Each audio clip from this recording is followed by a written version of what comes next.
मित्रांनो, जय जिजाऊ जय शिवराय हिंदू या शब्दाचा खरा अर्थ काय आहे? हा शब्द केवळ एका धर्माचा प्रतिनिधित्व करतो का, की त्यामागे एक ऐतिहासिक आणि सामाजिक प्रवास दडलेला आहे? स्त्रियांची स्थिती आणि समाज व्यवस्था बदलवणाऱ्या विचारधारा कोणत्या होत्या?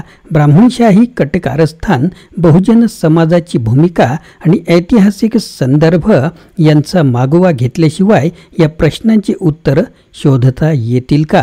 या विषयावर अभ्यासपूर्ण लिखाण करणाऱ्या प्राध्यापक माम देशमुख यांनी त्यांच्या एका पुस्तकात, ज्याचं नाव आहे सदाचारी औरंगजेब, या ग्रंथात काही महत्त्वाचे मुद्दे मांडलेले आहेत.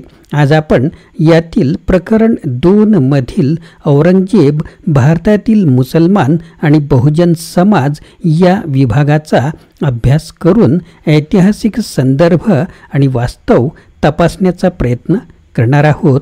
मित्रांनो, आपण या व्हिडिओत कोणते मुद्दे जाणून घेणार आहोत? हिंदू शब्दाचा खरा अर्थ आणि त्याचे वेगवेगळे पैलू कोणते आहेत? प्राचीन वाङ्मय, धर्म आणि समाज व्यवस्थेचा इतिहास नेमका काय आहे?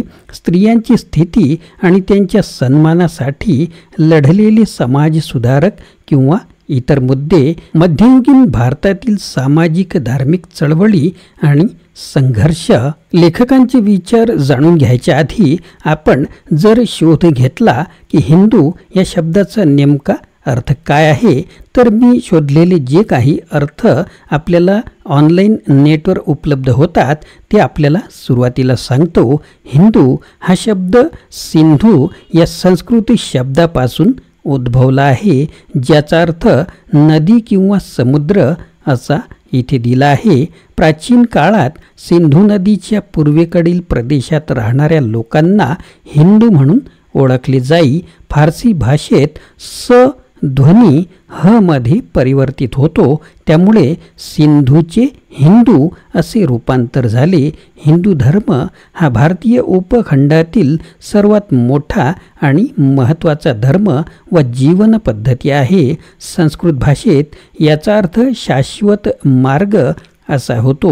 हिंदू धर्म निरीश्वरवाद, सर्वेश्वरवाद, अनेकेश्वरवाद, एकेश्वरवाद, नास्तिकता इत्यादी सर्व रूपे एकत्रितपणे समाविष्ट करतो. अनेक विद्वानांच्या मते हिंदू धर्म हा विविध भारतीय संस्कृती आणि परंपरांचा संमिश्रण आहे, ज्याचा कोणीही संस्थापक नाही, असे मुद्दे आढळतात.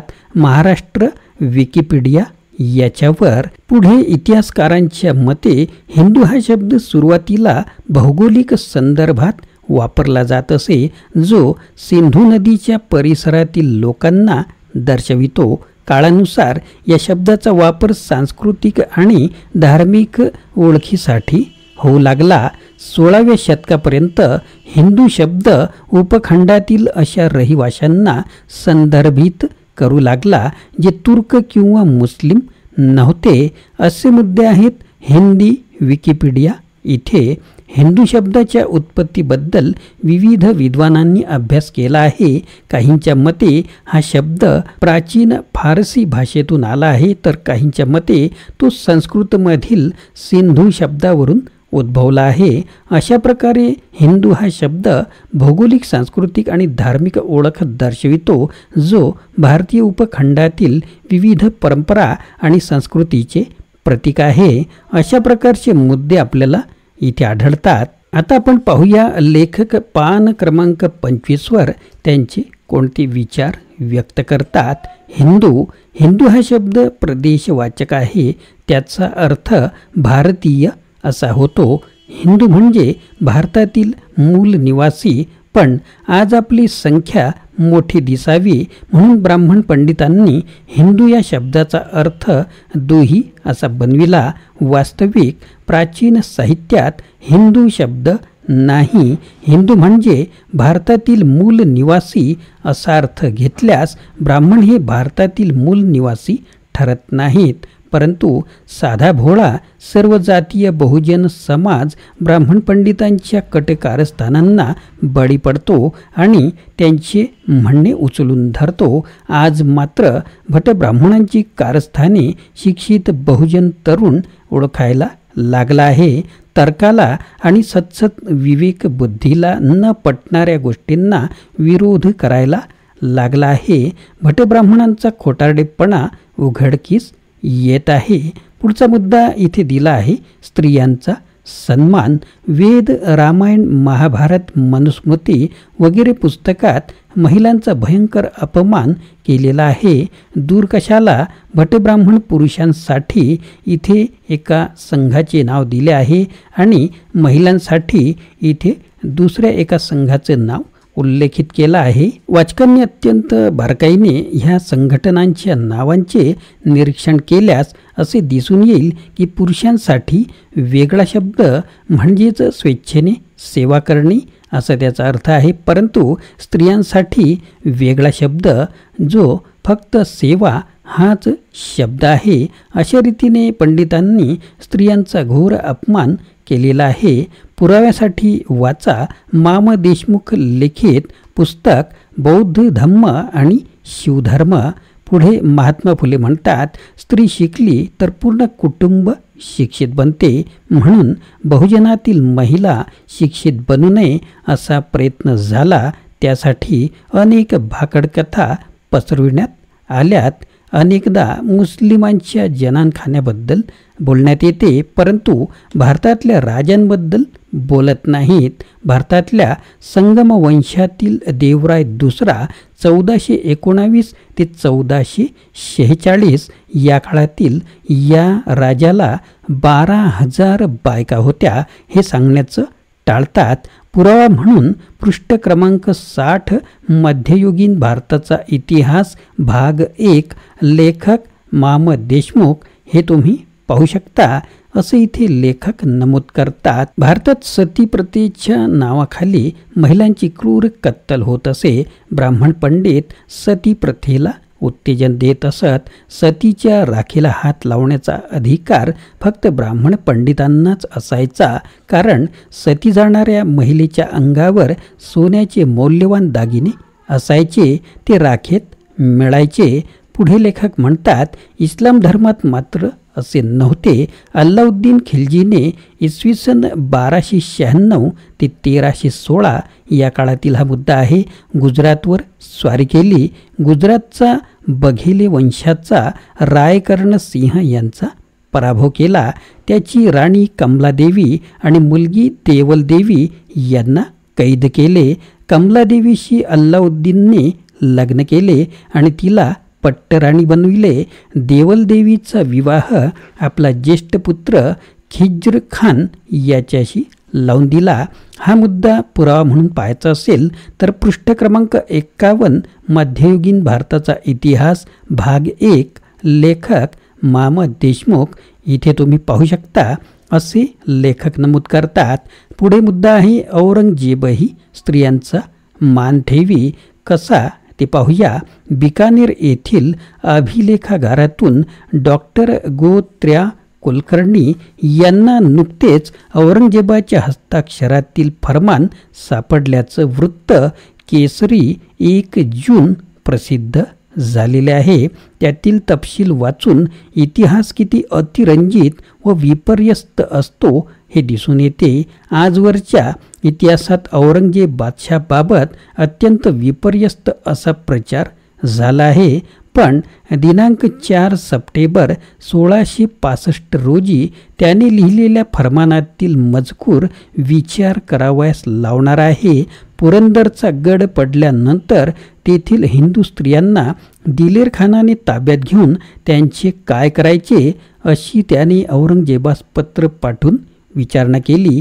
त्याबाबत याच फरमानात मोगलांच्या ताब्यात सर्व हिंदू स्त्रियांना सन्मानाने शिवाजी महाराजांकडे पाठवावे असा आदेश औरंगजेबाने दिलेर खानास दिला आहे. यावरून शिवाजी महाराज आणि औरंगजेब यांचे शत्रुत्व होते, पण त्यांनी स्त्रियांचा योग्य मान ठेवण्याची दक्षता वेळोवेळी घेतलेली दिसते असे असूनही औरंगजेब हा क्रूर होता वगैरे वर्णन आजवर करण्यात आलेले आहे.